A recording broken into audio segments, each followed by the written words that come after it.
강하사, 너 지금 여기가 내 동아리방 같아 보이냐? 금속성의 차가운 목소리가 707 특수임무단 지하 전술 훈련장의 콘크리트 벽을 때렸다. 오현우 소령은 강은하 하사의 앞에 선 채 굳게 담은 그녀의 입술보다 더 단단한 표정으로 아래를 내려다보고 있었다. 그의 짙은 눈동자에는 실망보다는 짜증이 더 깊게 배어 있었다. 죄송합니다. 훈련 결과를 검토 중이었습니다. 은하가 말했다. 목소리에는 흔들림이 없었다. 방금 끝난 시가지 대테러 모의 훈련에서 그녀는 팀원 3명이 놓친 목표물을 마지막 5초에 제거했다. 교관들은 환호했지만 오소령은 아니었다. 오현우 소령은 낮은 코웃음을 쳤다. 훈련 결과? 최종 결과가 뭐였지? 40초 지연.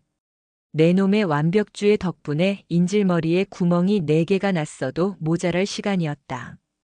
내가 뭘 놓쳤는지 알아? 현장에 강은하는 없었어. 오직 여자애 하나가 허둥거리고 있었지. 여자애. 707에 발을 들인 지난 2년 동안 최정의 특수임무단원이 되기 위해 피와 땀으로 바꾼 그녀의 모든 것을 무너뜨리는 단어였다. 소령님. 저는. 닥쳐. 오소령이 날카롭게 말을 잘랐다. 내 놈이 특공무술 챔피언인지 뭔지는 관심 없다. 707은 극한의 상황에서 1g의 근육과 1초의 반응 속도로 임무를 완수해야 하는 곳이야. 내 그 작은 체구와 상황을 지나치게 분석하려는 머리가 현장에서 독이 된다는 걸 아직도 모르겠나? 그는 한숨을 쉬듯 말을 이었다. 이봐. 지금 강원도 인제 대암산 깊은 곳에서 대규모 산악 대테러 훈련이 시작된다. 내 역할은 후방통신 지원. 내가 현장에 투입되는 일은 없을 거야. 내가 이 일을 망치기 전에 내가 막을 거니까. 오소령은 등을 돌리며 마지막 경고를 던졌다. 기억해. 내 지시 외에 단 한 발짝이라도 현장에 접근하면 내 보직 해임 서류는 내가 직접 결제할 거다. 단결. 단결.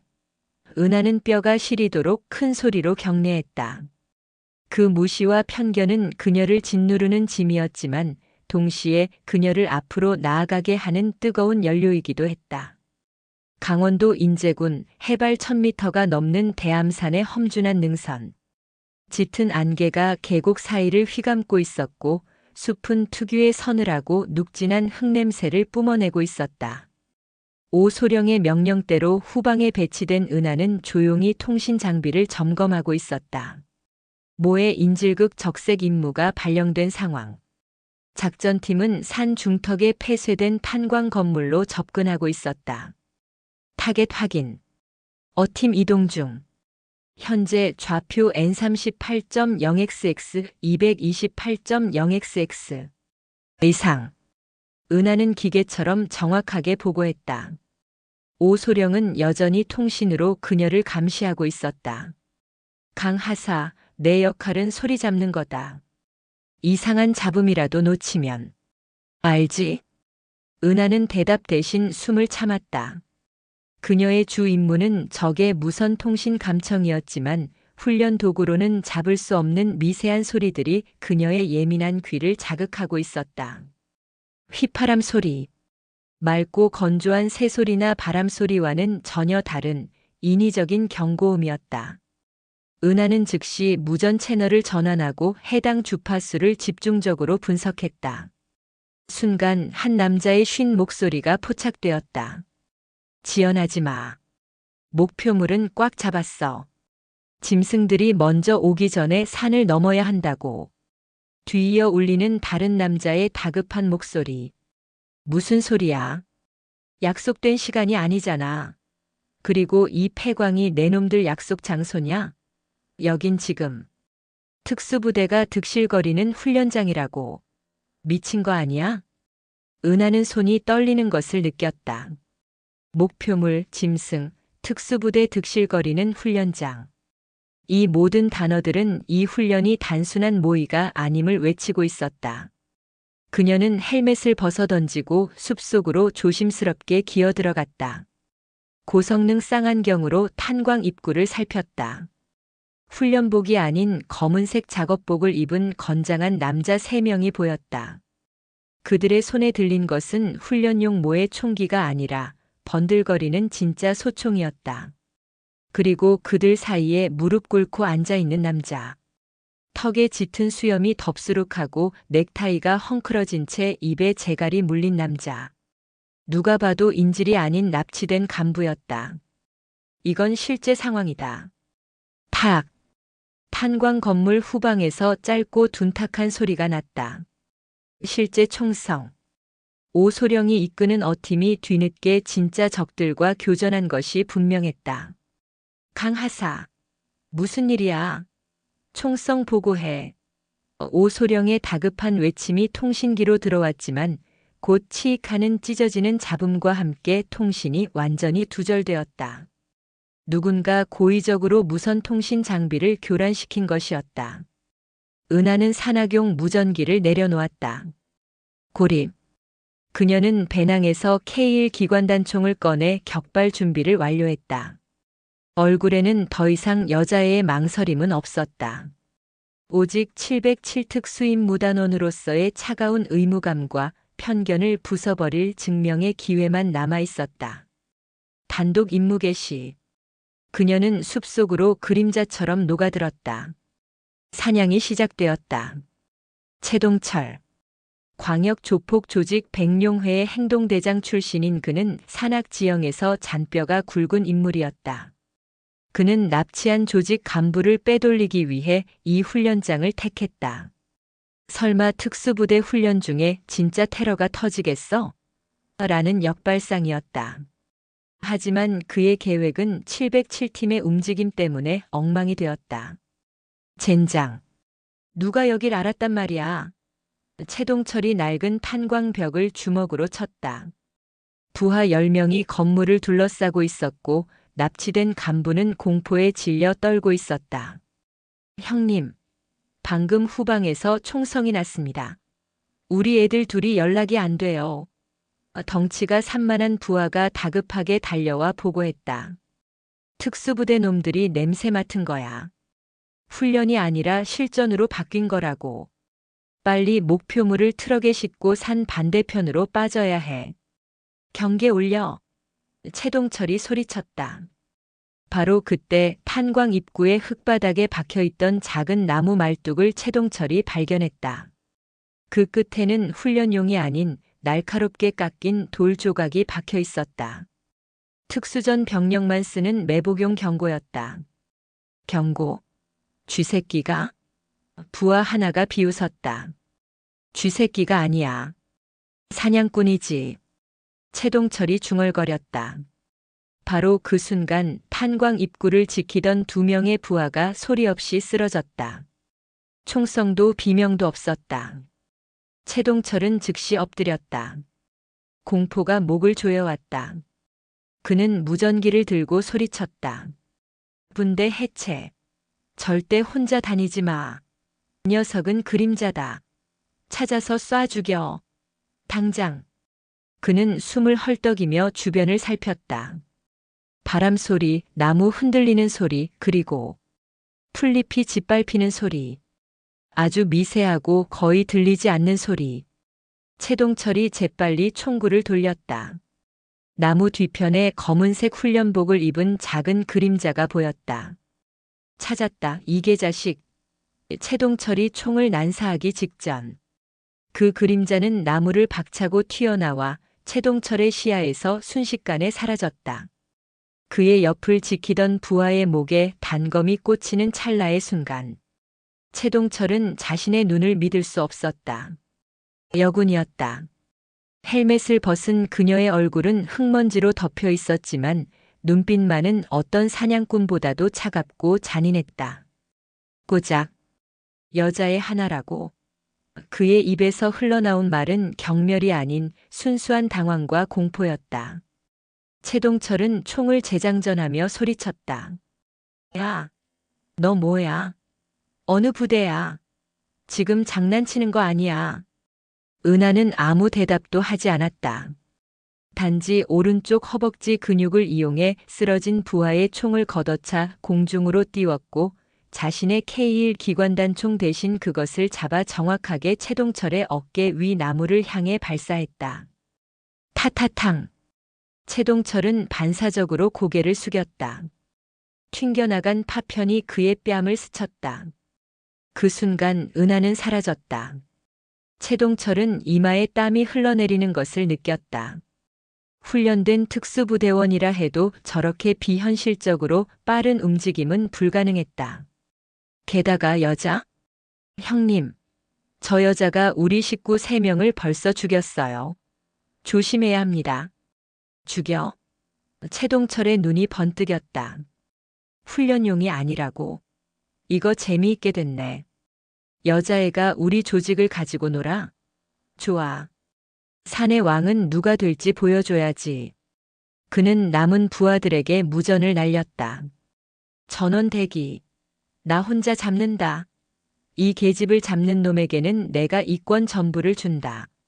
하지만 이미 은하의 그림자에 공포를 느낀 부하들은 머뭇거리고 있었다. 최동철은 분노했다. 그는 총을 버리고 허리춤에 찬 전투용 도끼를 꺼내 들었다. 나와라 쥐새끼. 내가 감히 내 영역에서 사냥을 해? 내가 내 목덜미를 물어뜯어 줄 테니. 대암산의 깊은 밤이 피의 냄새를 머금고 강은하의 단독 작전을 기다리고 있었다. 어둠이 대암산을 완전히 집어삼켰다. 두꺼운 구름이 달빛마저 가린 깊은 밤 강은하는 탄광 건물에서 약 500m 떨어진 바위 틈에 몸을 숨겼다. 등 뒤로 젖은 흙과 바위의 냉기가 느껴졌다. 조폭 리더 최동철이 던진 고작 여자의 하나라는 조롱이 아직도 귓가를 맴돌았지만 그 목소리에는 이미 당황과 공포가 섞여 있었다. 그녀의 사격과 움직임이 그의 예상치를 완전히 벗어났다는 증거였다. 은하는 배낭을 열어 남아있는 물품을 확인했다. K1 기관단총의 탄창 2개와 허리춤에 나이프 2자루, 그리고 훈련용으로 지급받았던 구급약품과 건빵 몇 조각. 통신 장비는 파손되었고 지원은 기대할 수 없었다. 고립. 완벽한 고립이었다. 707 요원은 고립된 상황에서도 임무를 완수하고 생활한다. 그녀는 훈련 교관의 목소리를 되뇌었다. 생활은 기본이고 그녀에게는 증명이라는 더 중요한 임무가 있었다. 탄광 쪽에서 여러 개의 손전등 불빛이 산발적으로 움직이기 시작했다. 최동철이 부하들을 풀기 시작한 것이다. 은하는 조용히 무릎 보호대를 조이고 눈을 감았다. 그녀의 주특기는 무술이나 사격이 아닌 환경 분석이었다. 현재 위치 해발 약 950m. 기온 5도. 바람은 북서쪽에서 남동쪽으로 약하게 분다. 습도 높음. 이끼 낀 바위가 많아 미끄러지기 쉽다. 적의 위치 탄광 주변 부하 약 7명. 최동철은 도끼를 들고 정면 수색 중. 그들은 총기 사용에 능숙하지만 산악 전술에는 미숙하다. 특히 야간 전투는 공포심을 증폭시킨다. 나의 장점 주변 환경에 대한 완벽한 이해, 특수부대식 저격술, 그리고 두려움이 없다는 점. 은하는 나이프를 꺼내 쥐었다. 산을 내려가는 길은 조폭들이 탈출로로 사용할 가능성이 높기에 그녀는 산을 따라 능선을 타며 적들을 하나씩 제거하기로 결정했다. 첫 번째 타겟은 달재라고 불리는 덩치 큰 조폭이었다. 그는 손전등을 든 채 전방만 비추며 수색하고 있었다. 특수부대는 발자국 소리를 지우기 위해 발 뒤꿈치부터 딛지만 조폭들은 무게중심을 앞쪽에 두고 걷는다. 달재의 걸음걸이는 은하에게는 시끄러운 북소리와 같았다. 은하는 마치 도마뱀처럼 능숙하게 이끼 낀 바위를 타고 올라갔다. 나이프를 입으로 문 채 어둠 속에서 달재의 머리 위로 뛰어내렸다. 달재가 고개를 들었을 때 은하는 이미 그의 등 뒤에 착지한 후였다. 침묵. 은하는 달재가 비명을 지르기도 전에 그의 목동맥에 나이프를 정확하게 박아 넣었다. 피가 울컥 솟아나왔지만 은하는 재빨리 그의 입을 틀어막았다. 단 3초 만에 달재는 싸늘하게 축 늘어졌다. 은하는 달재의 소총과 탄창, 그리고 무전기를 챙겼다. 그녀는 무전기를 켜서 최동철의 목소리를 들었다. 달재, 상황 보고해. 시발 대답 안 해? 최동철의 목소리는 조급했다. 은하는 달재의 목소리를 흉내내기 위해 숨을 크게 들이마셨다. 수색 중입니다. 주변에 아무것도. 그녀는 마지막에 짧은 신음을 내고 통신을 끊었다. 이 소리는 최동철에게 달재가 적에게 당했으나 여전히 살아있을 가능성이라는 거짓 정보를 심어주었다. 최동철은 이 지역에 추가 병력을 보낼 것이다. 바로 은하가 원하는 함정이었다. 최동철은 예상대로 분노했다. 개새끼들. 병수랑 현석이 당장 달재가 있는 북서 능선으로 가. 녀석이 달재를 인질로 잡은 게 분명해. 소리가 들리면 무조건 쏴. 은하는 나이프에 묻은 피를 흙에 닦아내고 북서 능선이 아닌 남동쪽 바위지대로 몸을 숨겼다. 그녀는 그들이 올 길목에 텐트 끈과 나뭇가지로 트리핑 와이어 걸려 넘어지는 덫을 엮었다. 단순하지만 야간에 가장 효과적인 덫이었다. 5분 후 병수와 현석이 손전등을 든 채 북서 능선을 향해 정신없이 달렸다. 하지만 은하는 이미 그들의 뒤를 따라 남동쪽 바위지대로 깊숙이 들어와 있었다. 그녀는 지독한 인내심으로 기다렸다. 최동철의 무전이 다시 들려왔다. 병수, 현석. 도착했냐? 보고해. 칙. 잡음. 칙. 은하는 무전기를 켠 채 일부러 통신이 잘 안 되는 척 잡음만 내보냈다. 시발. 병수. 대답 안 해? 현석. 너희들까지 당한 거냐? 최동철의 분노는 극에 달했다. 바로 그때 뒤쪽에서 크악 하는 병수의 처절한 비명이 들렸다. 은하가 설치한 덫에 발이 걸린 병수가 그대로 고꾸라져 있기 낀 바위에 머리를 찧은 것이다. 현석은 당황하여 총을 난사했지만 방향을 잡지 못했다. 현석, 정신 차려. 어디야? 어디서 쏜 거야? 은하는 현석에게 달려가지 않았다. 그녀는 소총을 들고 병수의 비명이 들린 곳에서 5m 떨어진 바위 뒤에 몸을 숨겼다. 저기 있다. 바위 뒤. 현석은 병수의 신음소리가 나는 곳만 바라보며 소리쳤다. 현석이 총을 쏘기 위해 몸을 틀었을 때 은하의 K1 총구에서 섬광이 터져 나왔다. 2발. 현석의 어깨와 무릎을 정확히 관통했다. 치명상은 아니었지만 움직임을 완전히 봉쇄하는 사격이었다. 현석은 고통에 몸부림치며 쓰러졌다. 크악. 총 맞았어. 이게. 은하는 천천히 현석에게 다가갔다. 그의 눈빛은 고통과 함께 공포로 가득했다.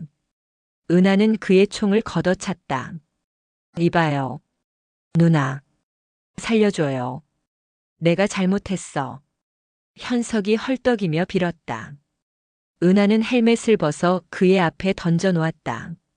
너희는 707 특임대원의 훈련을 방해했다. 이제부터 너희는 납치범이 아니라 나를 죽여야 하는 적이다. 그녀는 현석의 상처를 지혈하지 않았다. 대신 그의 무전기를 잡고 송신 버튼을 눌렀다. 최동철. 내 부하 병수와 현석은 움직일 수 없다. 내가 살려주지 않았다. 은하의 목소리는 낮고 건조했지만 무전기를 통해 최동철의 귀에 비수처럼 박혔다.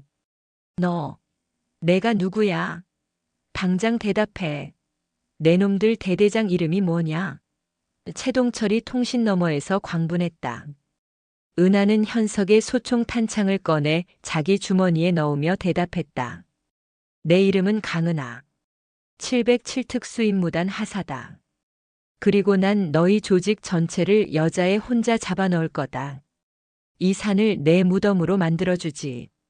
무전은 그대로 끊겼다.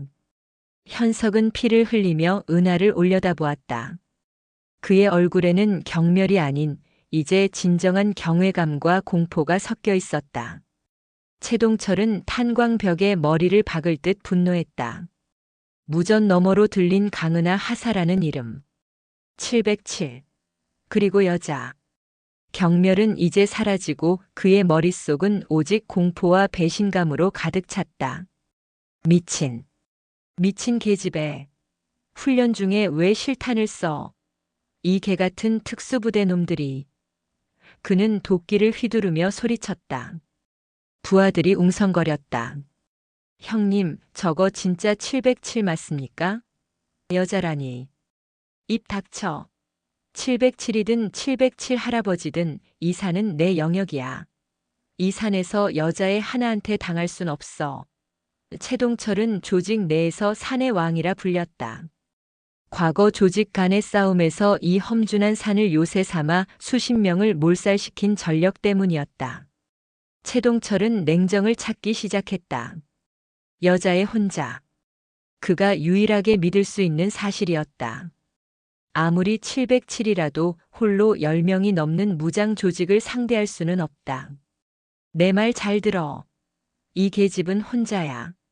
하지만 특수부대 훈련을 받아서 지형을 이용할 줄 알지. 우리가 질이 멸렬하게 움직여서 당하는 거라고. 그는 남은 부하들에게 명령했다. 당장 납치된 간부를 묶어서 탄광 가장 깊은 곳에 가둬. 그리고 대규와 만식은 나를 따라온다. 나머지는 탄광 입구를 지키면서 절대 시선을 떼지 마. 대규와 만식은 최동철의 오른팔과 왼팔이었다. 조폭들 중에서도 전직 사냥꾼 출신이었던 그들은 산악 지형에서 최동철만큼이나 훈련된 움직임을 보였다.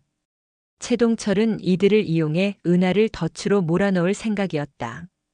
대규야, 넌 동쪽 계곡을 타고 아래로 내려가. 만식, 넌 서쪽 능선으로 돌아.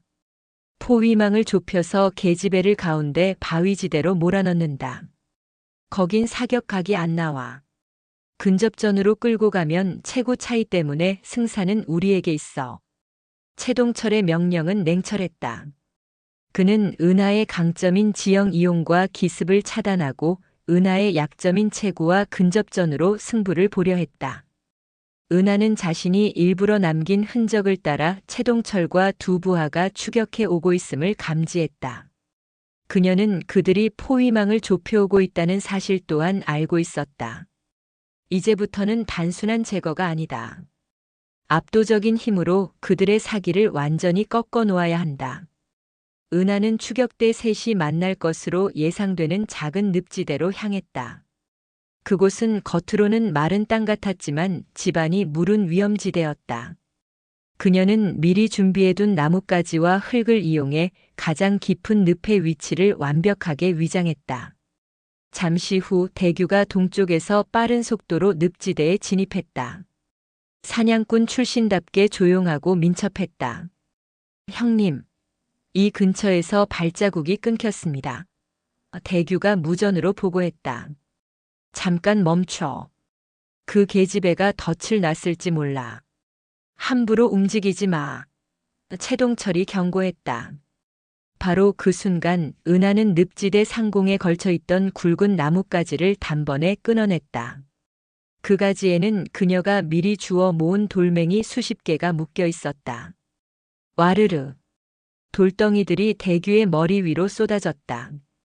대규는 비명을 지르며 쓰러졌고 그 충격으로 인해 위장된 늪지대에 발을 헛디뎠다.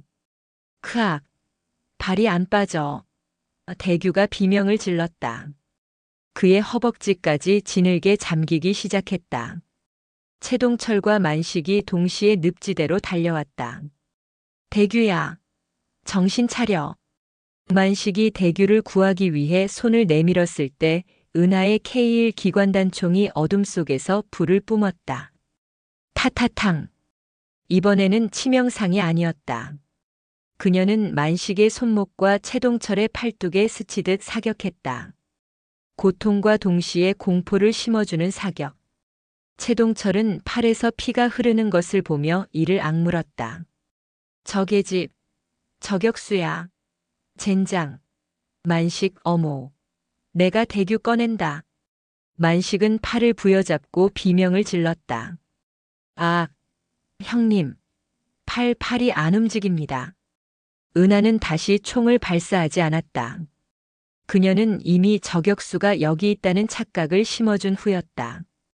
최동철이 절박하게 대규를 끌어냈을 때 대규는 이미 늪에 빠져 기진맥진한 상태였다. 진흙과 피범벅이 된 최동철은 분노했지만 동시에 은하의 전술에 완벽하게 말려들었다는 사실을 깨달았다. 젠장. 일당백이잖아. 이 산을 자기 놀이터로 만들고 있어. 최동철은 남은 부하들에게 무전을 날렸다. 전원 탄광으로 복귀. 지금부터 삼각방어 진영 짠다. 함부로 움직이지 마. 이 계집애는 우리를 하나씩 잘라먹을 생각이야. 은하는 바위 뒤에서 최동철의 무전을 듣고 미소를 지었다. 삼각방어 진영. 방어에 돌입했다는 것은 그들이 두려움을 느끼고 있다는 완벽한 증거였다. 그녀의 증명은 이미 시작된 것이다. 최동철은 탄광 건물 안팎으로 남은 5명의 부하들을 배치했다. 그들은 납치된 간부가 갇힌 안쪽 방을 중심으로 서로의 사각지대를 메우는 방어 태세를 갖추었다. 이젠 못 들어온다. 들어오는 순간 벌집이 될 테니. 최동철이 헐떡이며 말했다. 하지만 은하의 다음 공격은 그들의 예상을 완전히 벗어났다. 공격이 아닌 환경이었다. 10분이 지났다. 20분이 지났다. 아무 일도 일어나지 않았다. 하지만 부하들은 점점 더 초조해졌다. 어둠, 추위, 그리고 알 수 없는 곳에서 자신들을 노리는 여자의 존재. 그때 탄광 건물 입구 쪽을 지키던 부하 성필이 갑자기 기침을 하기 시작했다. 콜록콜록. 마스크를 꼈지만 기침은 멈추지 않았다. 성필아, 조용히 해. 소리 내지 마. 최동철이 낮은 목소리로 경고했다. 형님, 이상해요. 이 냄새. 매캐한 냄새가 납니다. 마스크가 소용이 없어요. 은하는 자신이 훈련용으로 가지고 있던 소위탄을 탄광의 환기구 근처에 터뜨렸다. 소위탄은 폭발력이 없었지만 주변의 산소를 빠르게 소모시키고 연기를 발생시켰다.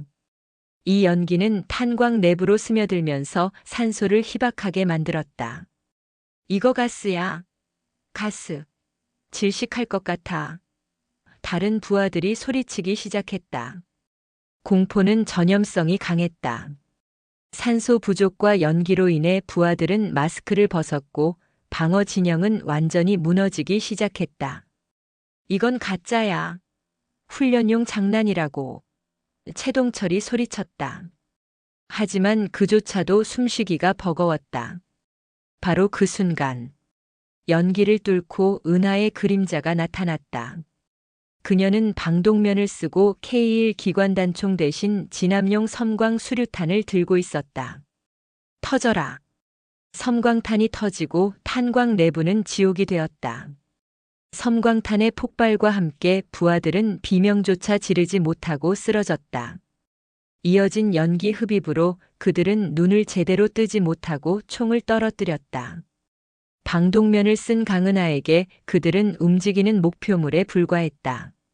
그녀는 K1 대신 섬광탄이 터진 곳에서 가까운 최동철에게 돌진했다.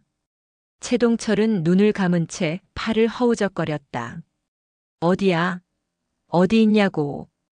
은하는 그의 다리 사이에 몸을 낮추고 그의 몸을 타고 올라갔다. 특공무술의 고난도 접전 기술이었다. 최동철은 등에 올라탄 은하를 떼어내려 몸부림쳤지만 은하의 작은 체구는 오히려 단단한 쐐기처럼 그의 움직임을 묶었다. 최동철의 목에 은하의 팔이 단단히 감겼다. 초크 슬리퍼 홀드목 조르기 기술. 내 놈들 영역은 이제 끝났다. 은하의 목소리가 방독면 필터를 통해 웅얼거리며 들려왔지만 그 위압감은 최동철의 온몸을 짓눌렀다. 최동철은 마지막 남은 힘으로 도끼를 휘두르려 했지만 이미 산소 부족으로 몸의 힘은 풀려 있었다. 여자애가. 나는 여자애가 아니다. 707 특수임무단 하사강은하다. 우직근. 은하가 목 조르기에 힘을 더하자 최동철은 의식을 잃고 그대로 무너져 내렸다.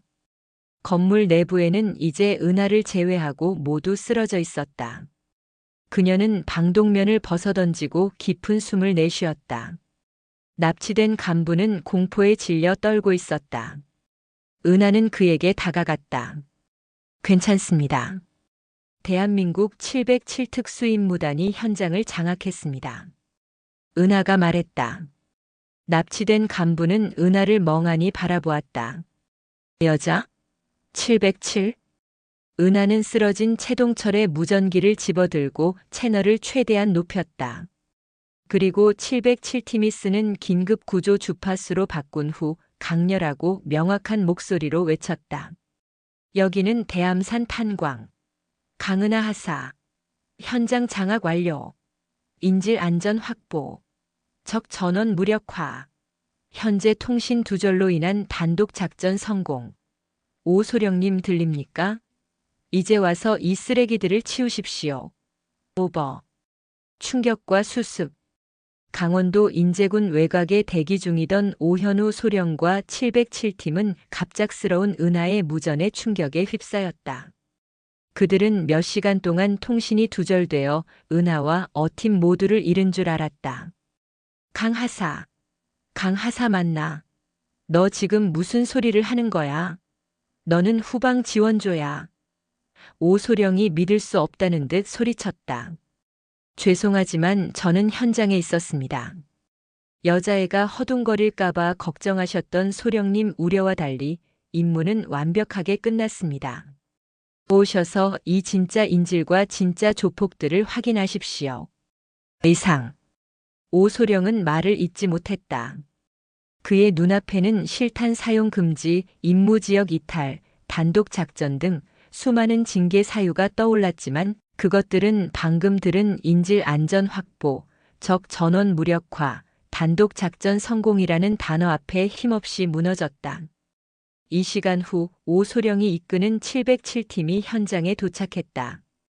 그들이 본 광경은 오소령의 뇌리에 영원히 각인될 장면이었다. 탄광 입구에는 최동철을 포함한 조폭 조직원들이 밧줄로 묶여 널브러져 있었고 강은하 하사가 그들의 무기를 쌓아 올린 더미 위에 앉아 차분히 납치된 간부에게 물을 건네고 있었다. 최동철은 의식을 찾은 듯 은하를 노려보았지만 이미 뼈가 꺾인 듯한 공포심에 이를 악물고 있을 뿐이었다. 오소령은 천천히 걸어 은하의 앞에 섰다. 그는 은하의 흙먼지 묻은 얼굴, 피가 말라붙은 전투복, 그리고 헬멧을 벗어 쥐고 있는 작은 손을 바라보았다. 강하사. 오소령의 목소리는 떨렸다. 분노가 아닌 당황과 경외가 섞인 떨림이었다. 단결. 은하가 완벽한 자세로 격려했다. 자네가 이 모든 것을 혼자 한 건가? 오소령이 물었다. 네. 소령님께서 현장에 접근하면 보직 해임하신다고 하셔서 팀을 부를 수 없었습니다. 규정은 지켜야 했기에 단독으로 임무를 완수했습니다. 은하의 대답은 논리적이고 빈틈이 없었다. 그녀는 무시당한 것에 대한 가장 완벽하고 치명적인 복수를 성공한 것이다. 오소령은 길게 숨을 내쉬었다. 그가 이 자리에서 은하를 징계할 명분은 없었다. 그녀는 국가 기밀을 다루는 특수작전의 임무를 성공적으로 완수했다. 조사팀이 올 거다. 자네는. 소령님. 은하가 그의 말을 끊었다. 이들이 단순히 납치범이 아닙니다. 최동철 조직의 무전 내용을 분석한 결과 이 배후에는 국가적 차원의 정치 비리와 관련된 인물이 얽혀 있습니다. 납치된 이 간부는 그 핵심 증거를 가지고 있었던 것 같습니다. 상황 보고를 제가 직접 하겠습니다. 오소령은 망설였다. 하지만 은하의 눈빛은 이미 일개 하사가 아닌 작전을 성공시킨 사령관의 그것이었다. 그는 천천히 고개를 끄덕였다. 좋다. 강은하 하사. 지금부터 작전 현장 책임자로서 상황을 보고해라. 단결. 단결. 은하가 다시 경례했다. 이번 경례는 편견에 대한 복종이 아닌 실력으로 쟁취한 존중에 대한 응답이었다. 산속의 여왕은 편견을 부수고 자신의 가치를 증명하는 데 성공했다. 하지만 그녀가 파악한 정치 비리의 진실은 이 모든 싸움의 진짜 시작일 뿐이었다. 대암산 작전이 끝난 지 사흘 후 707특 수임무단 사령부의 지하 깊은 곳, 철저히 방음 처리된 회의실. 공기는 무겁고 차가웠다. 강은하 하사는 회의실 중앙에 홀로 서 있었다. 맞은편 테이블에는 오현우 소령과 함께 특전사령부 정보참모 그리고 국정원 소속 고위 간부 2명이 앉아 있었다. 오 소령은 이제 은하를 얕잡아 보지 않았다. 그의 눈에는 복잡한 존중과 자신이 키워낸 괴물에 대한 불안감이 공존하고 있었다. 강 하사. 다시 한번 설명해봐. 납치된 조폭 간부가 가지고 있던 자료가 청와대 민정수석과 관련된 비자금 파일이라는 주장의 근거가 뭔가? 국정원 간부가 물었다.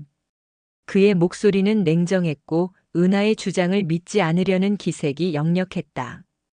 은하는 흔들림 없이 보고했다. 현장에서 확보한 최동철의 무전기와 납치된 간부의 휴대전화 분석 결과입니다. 간부는 조직 비자금의 규모를 불리는 과정에서 민정수석이 관리하는 유령 회사와 엮였고 그 실체를 폭로하려다 납치당한 것입니다. 최동철의 조직은 단순히 납치가 아니라 이 간부를 제3국으로 빼돌리라는 지령을 받았습니다. 이는 단순한 조직 싸움이 아닌 국가 기밀 유출과 관련된 블랙 작전으로 변질될 가능성이 있었습니다. 오소령이 침묵을 깼다. 강 하사의 분석은 정확했습니다. 최동철의 조폭 조직이 사용하던 통신 장비는 민간용이 아니었으며 해외 첩보기관에서 사용하는 것과 유사한 암호화 기술이 적용되어 있었습니다. 저희 707팀이 현장에 투입되었던 것도 초기 정보 자체가 누군가에 의해 모의 훈련으로 위장되었기 때문입니다. 누가 훈련을 위장했는지 알아내야 합니다. 은하가 덧붙였다. 그녀는 오소령이 자신을 감시하고 보직 해임하려 했던 명령의 배후에 더 큰 그림이 있을지 모른다고 의심하고 있었다. 국정원 간부는 미간을 찌푸렸다. 민정수석이라면 국가의 심장부입니다. 강 하사의 추측만으로 움직일 수는 없습니다. 은하는 자리에서 한 걸음 앞으로 나섰다. 추측이 아닙니다. 최동철의 무전기에서 발견된 단 하나의 통신 기록이 있습니다. 발신지는 서울시 종로구 삼청동 근처의 특정 고급 주택입니다. 이 주택의 명의는 민정수석의 처제 앞으로 되어 있습니다. 그리고 통신 내용은 단 3글자였습니다. 처리 완료. 회의실은 다시 침묵에 잠겼다. 처리 완료. 이 3글자가 단순한 조폭의 보고가 아닐 수 있다는 암시였다. 결국 사령부는 극비리의 흑색 작전팀을 가동하기로 결정했다. 공식적인 작전명이 없는 이 팀의 목적은 단 하나, 민정수석과 유령 회사의 실체를 은밀하게 파헤치는 것. 오소령은 은하를 바라보았다. 강 하사. 자네는 이 작전의 최전선 요원이다. 단독 작전 경험과 탁월한 정보 분석 능력을 인정해서다. 하지만 명심해. 이 작전은 707의 존재를 걸어야 할 만큼 위험한 임무다. 실패는 곧 죽음이다. 멜론 채널 특수 통신망 외에는 누구와도 접촉해서는 안 된다. 단결. 단결. 은하는 망설임 없이 경례했다. 그녀는 이제 여자애가 아닌 조국의 심장부로 뛰어드는 최정의 특임대원이었다.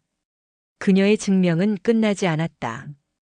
은하의 첫 번째 임무는 서울 강남구 테헤란로의 한 허름한 빌딩에 위치한 유령 회사의 현장 감시였다. 서류상으로는 해외 컨설팅 회사였지만 겉모습은 텅 비어 있었다. 은하는 사복 차림으로 강남의 빽빽한 빌딩 숲에 숨어들었다. 그녀는 평범한 직장인처럼 보였지만 눈빛은 빌딩 구석구석을 훑고 있었다. 그녀의 귀는 거리의 소음 속에서 미세한 규칙성을 찾아내고 있었다. 사흘간의 감시 끝에 은하는 한 가지 이상한 점을 발견했다. 회사가 텅 비어 있음에도 불구하고 매일 밤 11시 30분에 회사의 서버실에서 3분 15초 동안 강력한 통신 신호가 발신된다는 것이다. 그녀는 오소령에게 보고했고 오소령은 즉시 흑색 작전팀을 소집했다. 팀원은 단 4명. 은하를 포함하여 베테랑 잠입 전문가인 고재혁 상사, 통신 전문가 윤민우 중사, 그리고 팀장인 오현우 소령이었다. 작전 당일. 자정. 강남의 거리는 텅 비어 있었다. 오소령은 은하에게 마지막 지시를 내렸다. 강하사. 자네는 건물 뒤편의 환기구를 통해 서버실로 침투한다. 민우는 통신망 교란, 재혁은 건물 내부의 안전을 확보한다. 목표는 서버실의 자료 확보 및 백업. 절대 교전 금지. 들키는 순간 작전은 실패다. 단결. 단결. 은하는 건물 뒤편의 좁고 녹슨 환기구에 몸을 맡겼다. 그녀의 작은 체구는 이런 잠입 작전에 최적화되어 있었다. 그녀는 환기구 내부의 먼지와 곰팡이 냄새를 맡으며 조용히 기어갔다. 서버실 천장에 도착한 은하는 나이프를 이용해 천장 패널을 조심스럽게 열었다. 서버실 내부는 푸른색 불빛으로 가득했고 쉴 새 없이 돌아가는 서버 팬 소리가 귓가를 때렸다. 그녀는 소리 없이 서버실 바닥에 착지했다. 그리고는 미리 준비한 USB 드라이브를 서버실 메인 서버에 연결했다. 자료 다운로드를 시작하는 순간 모니터 화면에 경고등이 떴다. 경고 외부 접속 감지. 보안 프로토콜 100일 가동. 소령님, 들켰습니다. 예상보다 보안이 강력합니다. 은하가 멜론 채널로 다급하게 보고했다. 강하사. 즉시 철수. 오소령이 외쳤다. 하지만 은하는 물러서지 않았다. 그녀는 빠르게 키보드를 조작하여 해킹 프로그램을 실행시켰다. 30초가 지나자 서버실 화면에 뜬 것은 다운로드된 자료가 아닌 화상통신 화면이었다. 화면 속에는 민정수석이 비열한 미소를 짓고 있었다. 707 특수임무단. 아니, 오소령. 내가 내 놈을 너무 얕봤군. 그리고 여자애가 이 정도까지 기어들어 올 줄은 몰랐다. 화상통신 화면을 통해 민정수석은 은하를 내려다보고 있었다. 강하사. 난 내 놈의 상관처럼 여성 혐오자는 아니지만 내가 여기서 멈추지 않으면 내 인생은 여기서 끝난다. 민정수석의 목소리는 부드러웠지만 섬뜩했다. 당신이 훈련을 위장했습니까? 은하가 차가운 목소리로 물었다. 민정수석은 껄껄 웃었다. 훈련? 아니, 시험이었지. 오소령의 그 여자애가 쓸모가 있을지 없을지. 최동철을 상대로 그 정도로 깔끔하게 처리할 줄은 몰랐어. 내 놈은 훌륭한 사냥개가 될 수 있었는데 말이야. 당신은 국가 기밀을 유출하고 국정을 농단했습니다. 조국을 배신한 대가를 치러야 합니다. 조국? 내 조국은 청와대야. 그리고 내가 조국을 위해 일한다면 그게 바로 법이지. 내 놈들 707은 그저 내 손 안의 도구였어.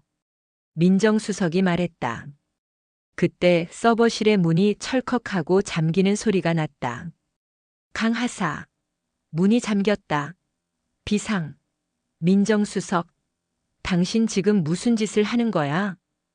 오소령의 목소리가 통신망을 통해 들려왔다.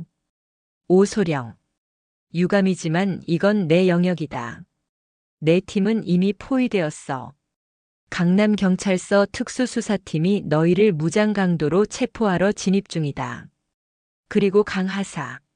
내가 있는 서버실은 3분 후에 소위 가스가 주입될 거야. 최동철이 썼던 수법을 조금 개량해봤지. 내가 직접 내 무덤을 판 셈이야. 민정수석은 화면을 끄고 유유히 사라졌다. 은하는 시간을 확인했다. 소위 가스 주입까지 3분. 그녀는 즉시 서버실의 모든 장비를 부수고 남아있는 모든 자료를 파괴했다. 증거인멸이 목적이 아니었다. 적에게 아무것도 남기지 않기 위함이었다. 소령님, 제가 문을 열겠습니다. 경특이 올라옵니다. 지금 당장 철수하십시오. 은하가 외쳤다. 강하사, 안 돼. 자네 혼자 빠져나갈 수 없어. 내가 문을 부술 때까지 버텨. 오소령이 필사적으로 외쳤지만 이미 늦었다. 버틸 필요 없습니다. 제가 그들의 길목을 막겠습니다. 은하는 K1 기관단총을 다시 쥐었다. 그녀는 서버실의 벽면을 발로 차 작은 구멍을 만들었다. 그리고 그 구멍에 자신이 가진 모든 탄창의 실탄을 쏟아부었다. 타타타타탕. 총알은 복도를 가득 메운 경찰 특수수사팀 경특의 다리와 어깨를 향했다. 은하는 경특을 죽일 의도는 없었다. 그들을 무력화시키는 것이 목적이었다. 복도는 아수라장이 되었다. 경특 요원들은 비명을 지르며 쓰러졌고 그 혼란을 틈타 오소령팀은 건물 밖으로 간신히 탈출했다. 서버실 문이 열리고 은하는 눈앞에 쓰러진 경특 요원들을 넘어서 건물 밖으로 뛰쳐나왔다. 그녀의 눈빛은 흔들림이 없었다. 그녀는 조국을 배신한 세력이 던진 덫을 오히려 그들의 무덤으로 만들고 있었다. 강은하, 멈춰. 너는 지금 공무집행을 방해한 죄로 체포된다. 경특 요원 중 한 명이 고통을 참으며 소리쳤다. 공무집행? 당신들은 지금 국가 반역자의 명령을 따르고 있습니다. 은하는 대답 대신 건물 외벽의 배수관을 타고 순식간에 옥상으로 올라갔다. 이때 옥상에서 기다리고 있던 그림자가 있었다. 옥상에 올라선 은하의 눈앞에는 707 특전복을 입은 자신과 비슷한 체구의 여성 요원이 서 있었다. 그녀의 눈빛은 차가웠고 손에는 707에서 사용하는 특수 나이프가 들려 있었다. 강은하 하사. 난 별 작전팀 소속이다. 당신의 흑색 작전은 여기서 끝이다. 상부의 명령이다. 너는 실패했어. 은하는 상대방의 기운에서 자신과 같은 수준의 훈련을 느꼈다. 707 내부의 또 다른 팀, 혹은 민정수석 라인에 포섭된 최정예 요원. 상부. 민정수석의 명령을 따르는 게 707의 상부인가? 은하가 반문했다. 침묵. 별 작전팀 요원이 대답 대신 돌진했다. 치열한 접전이 시작되었다. 두 여성 요원의 움직임은 칼날처럼 날카로웠고 바람처럼 빨랐다. 건물 옥상은 그들의 격렬한 몸싸움으로 순식간에 격투장으로 변했다. 은하의 특공 무술과 상대 요원의 고난도 칼 기술이 부딪히며 섬광을 일으켰다. 은하는 상대방의 전술 패턴이 자신과 너무나 유사함을 깨달았다. 707 훈련 교범을 완벽하게 습득한 움직임이었다. 결국 은하가 상대방의 칼을 쳐내고 팔 관절을 꺾어 제압했다. 누가 보냈나? 은하가 외쳤다. 난 조국의 명령을 따른다. 상대 요원이 고통을 참으며 말했다. 은하는 더 이상 질문할 시간이 없음을 알고 그녀의 헬멧을 벗겼다. 충격. 그녀는 오소령과 함께 훈련받았던 자신의 동기였다. 서연? 미안해, 은하야. 넌 너무 많이 알았어. 서연은 은하의 품에서 마지막 숨을 내쉬었다. 그녀의 심장에는 이미 극약이 주입되어 있었다. 그녀는 자결을 택한 것이다. 은하의 눈에는 눈물이 아닌 차가운 분노가 차올랐다. 이것이 707 내부까지 오염시킨 민정수석의 힘이었다. 동기의 죽음은 강은하에게 가장 큰 충격이었다. 그녀는 서연의 시신 옆에서 무너지는 대신 더 단단하게 일어섰다. 서연이 남긴 것은 단 하나의 위성 좌표. 서울 종로구와 중구의 경계 세운상가 지하였다. 오현우 소령은 작전 실패와 경특과의 충돌로 인해 모든 통신 채널이 막힌 상태였다. 오 소령은 이제 공식적으로 도망자가 되었다. 강 하사, 자네는 지금 당장 부대로 복귀해야 해. 자네는 무단 이탈이 아니라 잠입 임무 수행 중이었다고 우길 수 있다. 오 소령이 안전가옥에서 은하에게 말했다. 소령님, 서연이는 자결했습니다. 민정수석의 손이 이미 부대 내부까지 닿은 겁니다. 복귀는 곧 함정입니다. 은하가 단호하게 말했다. 저에게 좌표가 있습니다. 세운상가 지하.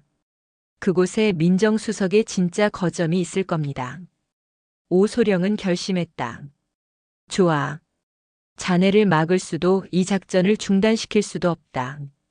내가 자네를 도울 수 있는 건 707의 마지막 비밀 무기를 제공하는 것뿐이다. 오소령은 은하에게 극비리에 개발된 소형 감청 장비와 최첨단 위장복을 건넸다. 이는 707이 국가 내부의 적을 상정하고 개발했던 유일한 장비였다. 이건 그림자 장비다.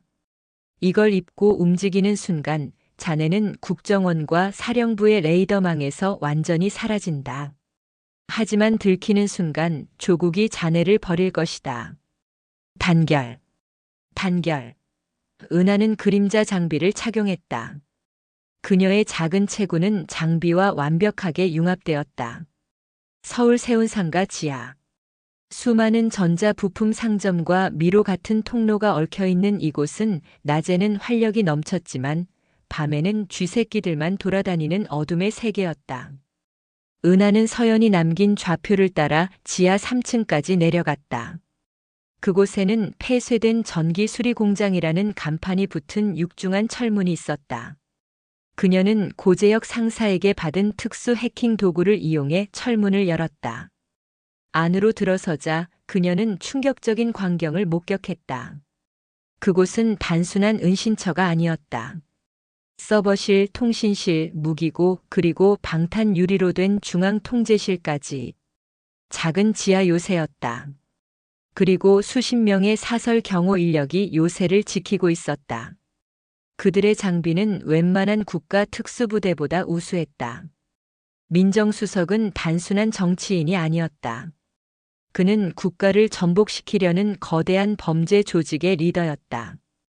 은하는 숨을 죽이고 그림자 장비의 성능을 시험했다. 그녀의 움직임은 육안으로는 포착 불가능했다. 그녀는 경비 인력 사이를 유유히 지나쳐 중앙통제실로 향했다. 중앙통제실 안에는 민정수석이 앉아 있었다.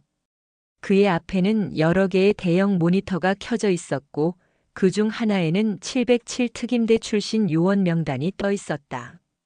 오소령, 강은하, 고재혁, 윤민호. 이들은 반드시 제거해야 한다. 민정수석이 낮은 목소리로 말했다. 그의 옆에는 한 노인이 앉아 있었다. 백발의 노인은 민정수석의 어깨를 두드리며 말했다. 걱정 말게. 내가 손을 써뒀네. 707의 경내 구호인 단결이 이제 복종이 될 날이 머지않았네. 은하는 노인의 얼굴을 보고 몸이 얼어붙었다. 그는 전직 특전사 사령관이자 오현우 소령의 존경하는 스승이었다. 이 배후에는 민정수석뿐 아니라 군부의 거대한 그림자까지 얽혀 있었다.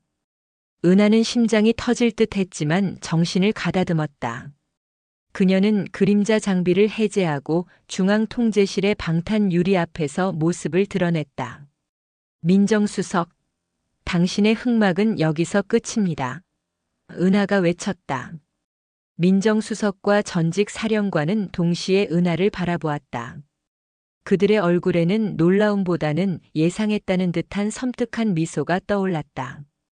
강은하 하사, 기어코 여기까지 왔군. 내 놈의 용기에 감탄한다. 민정수석이 말했다. 전직 사령관이 나직이 웃었다. 젊은 강은하 하사. 용기는 가상하지만 이 늪에서는 가장 빠른 사람도 결국 가라앉게 되어 있다네. 노인은 손가락을 튕겼다. 그러자 중앙통제실 주변을 둘러싼 경비 인력들의 시선이 일제히 은하에게 꽂혔다. 잡아라.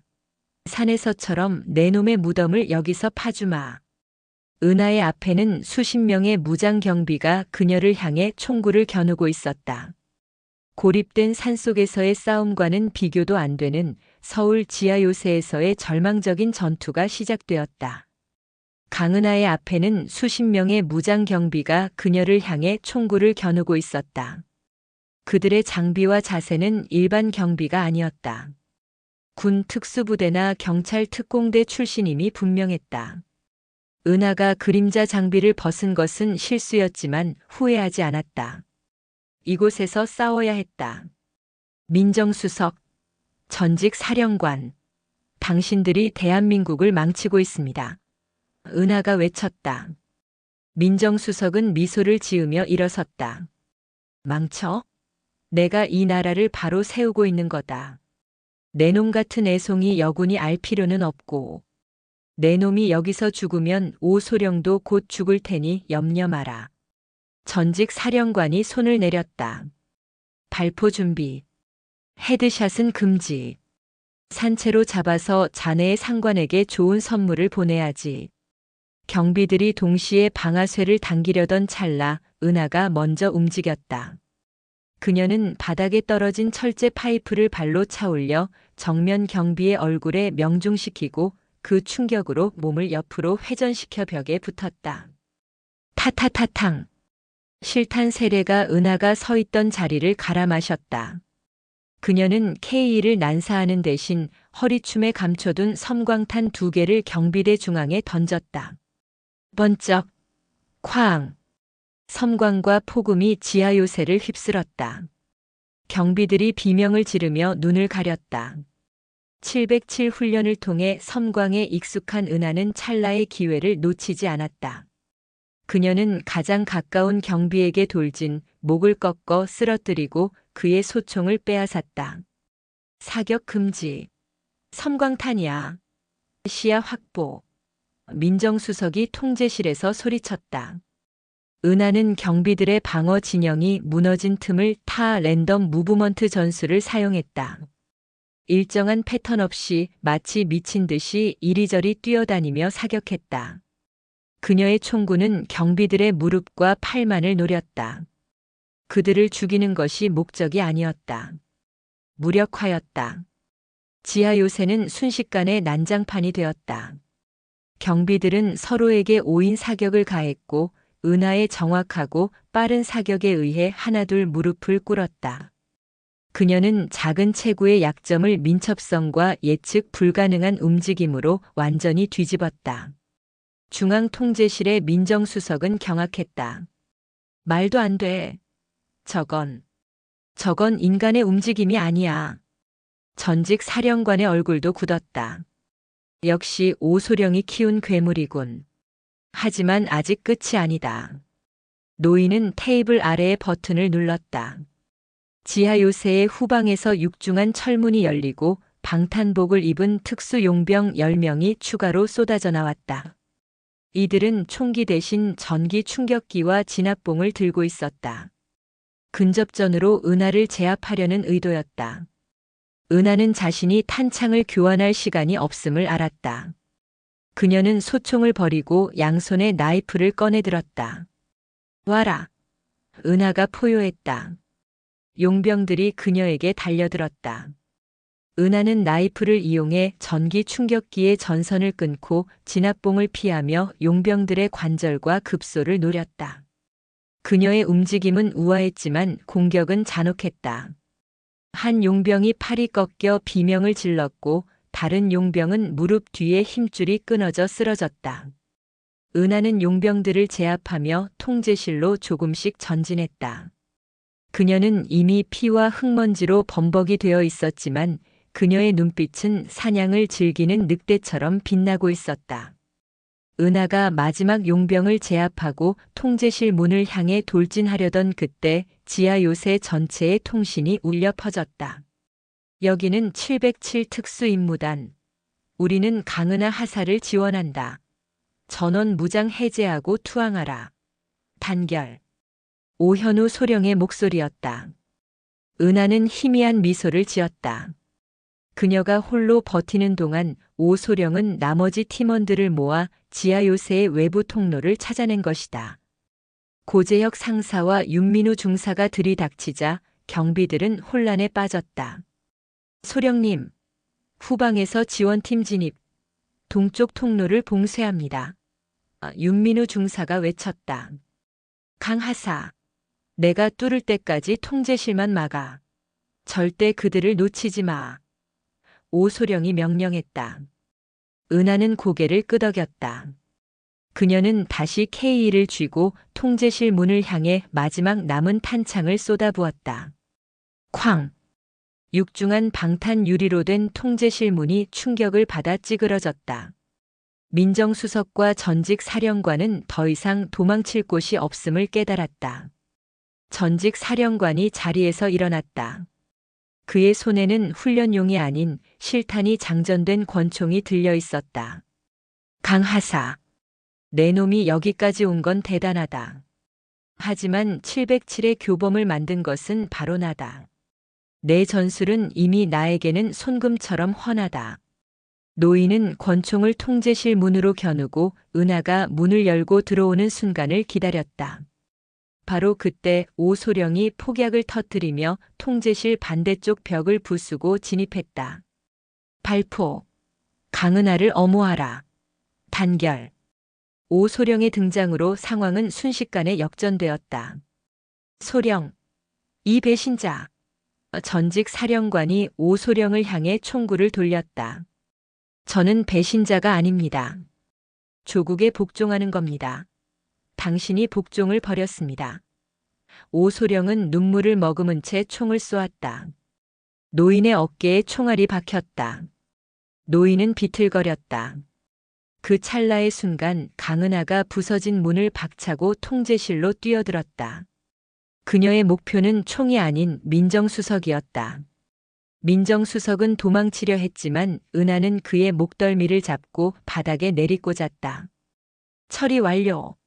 외쳤던 통신 기록. 그게 당신이 한 짓의 증거야. 내가 국가야. 민정수석이 소리쳤다. 은하는 그의 손목을 꺾어 수갑을 채웠다. 당신은 그저 범죄자일 뿐입니다. 전직 사령관은 쓰러진 채 마지막 힘을 냈다. 그는 권총을 은하를 향해 다시 겨눴다. 내 놈은 끝까지 여자애일 뿐이다. 내가 707의 역사를 바로 잡는다. 단결. 오소령이 전직 사령관에게 마지막 총탄을 발사했다. 노인의 손에 든 권총이 바닥에 떨어지며 707의 배신과 오염의 역사는 그렇게 막을 내렸다. 지하 요새는 완전히 장악되었다. 강은하 하사 혼자 시작했던 작전은 707 특수임무단의 공식 작전으로 승화되었고 민정수석과 군부의 거대한 카르텔은 뿌리째 뽑혔다. 현장에는 국정원 요원들이 들이닥쳤고 민정수석과 전직 사령관은 체포되었다. 은하가 확보한 서버 자료는 이들이 국가 기밀을 해외 조직에 팔아넘기려 했다는 결정적인 증거였다. 며칠 후 707 특수임무단 사령부. 모든 것이 정리된 후였다.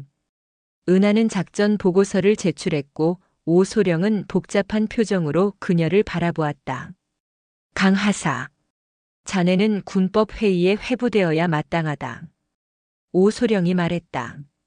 상관 명령 불복종, 임무지역 이탈, 경특 요원들에게 실탄 사격. 이 모든 것이 징계 사유다. 은하는 미동도 하지 않았다. 알고 있습니다. 저는 징계를 감수할 것입니다. 오소령은 자리에서 일어섰다. 그는 은하에게 다가가 그녀의 어깨를 잡았다. 그의 손에는 더 이상 경멸이나 짜증이 없었다. 오직 자랑스러움과 경의만이 남아 있었다. 하지만 나는 자네의 징계 서류 대신 훈장 추천서를 올렸다. 은하가 놀라 그를 쳐다보았다. 자네는 조국이 벌인 작전을 홀로 수행했고 조국을 배신한 세력을 무너뜨렸다. 자네의 모든 행동은 707특 수임무단의 존재 이유를 증명했다. 특히 여자라서 안 된다는 나의 편협함을 산산조각 냈다.